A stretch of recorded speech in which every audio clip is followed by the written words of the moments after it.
बिहारी भगवान की, श्री अवध किशोर भगवान की,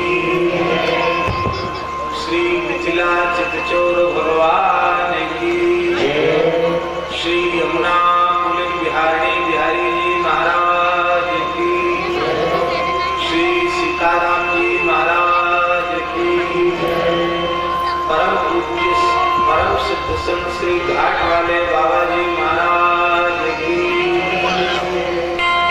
श्री गौरी शंकर भगवान की, यमुना महारानी की, गिरिराज महाराज की, यज्ञेश्वरी जगत जननी गौ माता की,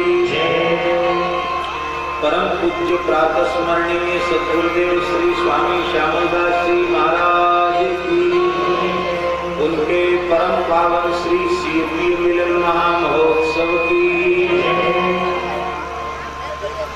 पूज्य सद्गुरुदेव भगवान की, सद्गुरु जन्म शताब्दी महामहोत्सव की, परम पूज्य श्री बाबा महाराज की, परम पूज्य श्री महाराज जी की, परम पूज्य भक्तमाली श्री महंत श्री बिहारी दास जी महाराज की, श्री महंत सियावर शरणदास सियावर दास जी महाराज की, सब संतन की, महंत श्री बनवारी दास जी महाराज की, सब संतन की, सब भक्तन की, सब विप्रन की, परम पूज्य स्वामी जी महाराज की, समस्त ब्रजवासीन की जय जय श्री राम। हरिशरणम भक्तवांछा कल्पतरु भक्तवत्सल शरणागत वत्सल श्री रास बिहारी जी की महती कृपा करुणा से श्री यमुना जी के पुलिन में अवस्थित श्री घाट वाले बाबा जी की छत्र छाया में श्री गौरी शंकर भगवान के समायोगी तत्व में श्री सीताराम जी महाराज की कृपामयी करुणामयी छत्र छाया में परम नाम रूप लीला निष्ठ सद्गुरुदेव अनंत श्री समलंकृत पूज्य श्री श्यामलदास जी महाराज के सीपी मिलन महामहोत्सव के 30 में सीपी मिलन महामहोत्सव के उपलक्ष्य में दासानुदास को भी इस दिव्य भजन भूमि के दर्शन का सौभाग्य प्राप्त हुआ। यह भी एक विलक्षण बात है कि परम श्रद्धे परम रसिक पूज्य बाबा श्री अलवेलेश्वर जी महाराज की मंगलमयी सन्निधि हम सबको प्राप्त है। इस यात्रा में महाराज जी का सानिध्य मिल रहा है, ये बड़े सौभाग्य की बात है। आज प्रातः काल तृतीय स्नान वाले महाराज जी से चर्चा हुई, बाबा कहाँ जा रहे हैं, तो हमने बताया आपका स्मरण किया। बहुत देर तक महाराज जी की चर्चा करते रहे। हमने कहा बाबा भी बता दें, तो फिर हम तो पहुंच गए स्नान, तो महाराज जी ने तुरंत संत को भेज करके गौरी बिहारी जी का थाल जैसे भोग महाराज जी खा करके जाए, प्रसाद भी भेजा गौरी बिहारी जी का ग्रामीण। बड़े सौभाग्य की बात है। वैसे ब्रज शब्द का व्यापक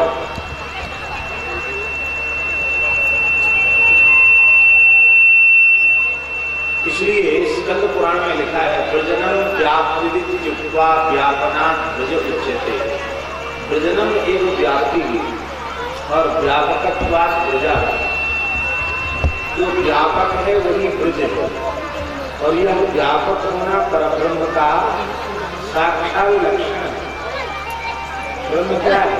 जो सर्वदेशीय हो उसी को ब्रह्म कहते हैं, उसी को व्यापक कहते हैं। ये व्यापक ब्रह्म का लक्षण है।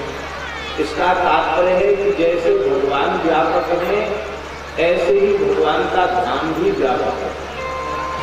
नामनिष्ठ, रूपनिष्ठ, लीलानिष्ठ संत, भगवान के प्राण प्यारे भक्त जहां बैठकर साधन करने लग जाते हैं तन्मय होकर के, वही धाम का प्राकट्य है। श्री नाम वाणी जहां श्याम श्यामा तहां, और नाम वाणी निकट श्याम श्यामा प्रकट। इन महापुरुषों ने अब यहाँ रह करके, यहाँ आने के बाद यमुना जी का दर्शन करके, लताओं का दर्शन करके, यहाँ की दिव्य शोभा का दर्शन करके, और यहाँ की एक विलक्षण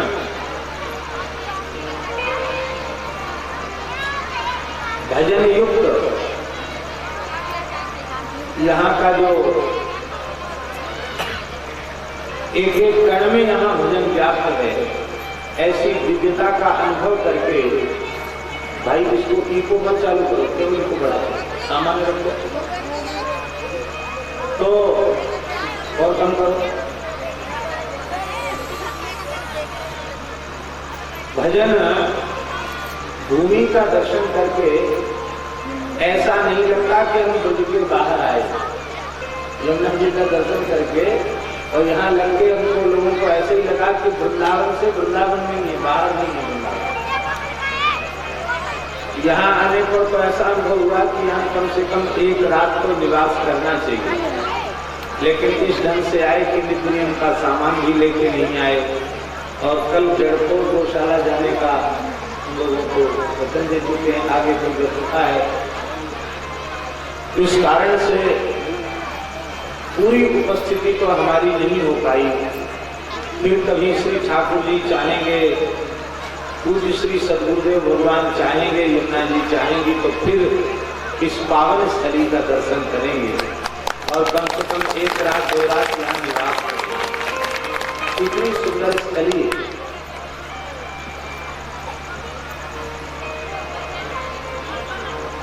पूज्य महाराज जी ने पूज्य गुरुदेव का भावपूर्ण स्मरण करते हुए कहा कि आपके पूज्य गुरुदेव जिनका उत्सव हम लोग यहाँ मना रहे हैं, उन्होंने सद्गुरुदेव श्री भक्तमाल भाष्यकार श्री महाराज जी के मुखारबिंद से कथा श्रवण करने का विचार व्यक्त किया था।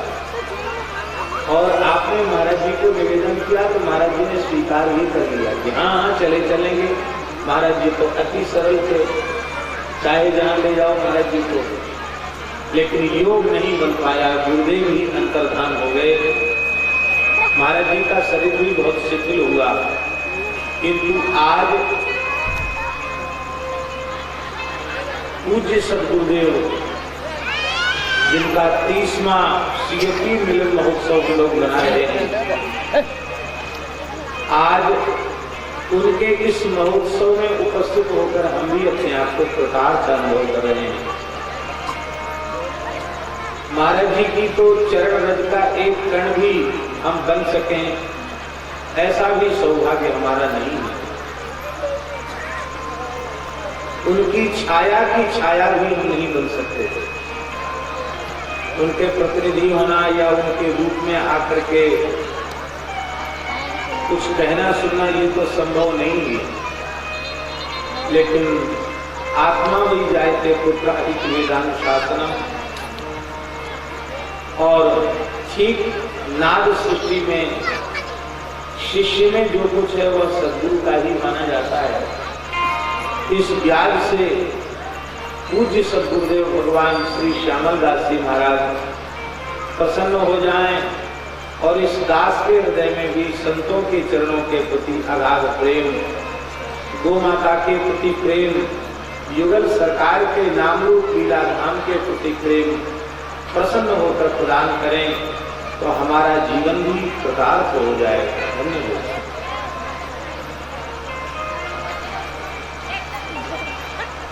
अहो अमीषा किमकारी शोभनम प्रसन्न येषाम् स्वेदितः स्वयं हरिः यैः जन्मलब्धम् भारताजिरे मुकुंद सेवौ कैकं स्पृहातिनः। इस प्रकार के उत्सव महोत्सवों में सम्मिलित होकर लीला दर्शन करते हुए, सत्संग करते हुए, उत्सव में विराजमान होकर के आनंद का अनुभव करते हुए देख करके स्वर्ग के देवता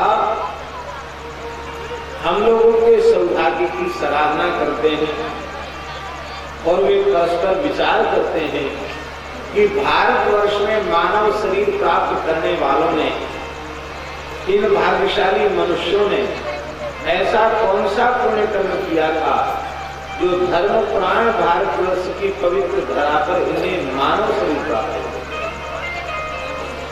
ये क्या किसी पुण्य का फल है? तो हम लोगों से कई गुनी अधिक, सैकड़ों गुनी अधिक सोचने विचारने की क्षमता देवताओं में होती है। मनुष्य से ज्यादा सोचने विचारने की क्षमता भूत प्रेत में होती है। भूत प्रेत का ज्ञान मनुष्य के ज्ञान से विलक्षण ज्ञान है। अब लोगों को पता नहीं था कि हनुमान जी कहाँ आते हैं, लेकिन भूत को पता था कि हनुमान जी कथा सुनने आते हैं। इसका मतलब है कि भूत का मनुष्य की अपेक्षा अतीन्द्रिय ज्ञान अधिक होता है, क्योंकि वो भी अधम देवकोटि है। तो उनमें देवताओं का ज्ञान कैसा होगा? मनुष्य की अपेक्षा हजारों लाखों गुना अधिक ज्ञान देवताओं में होता है।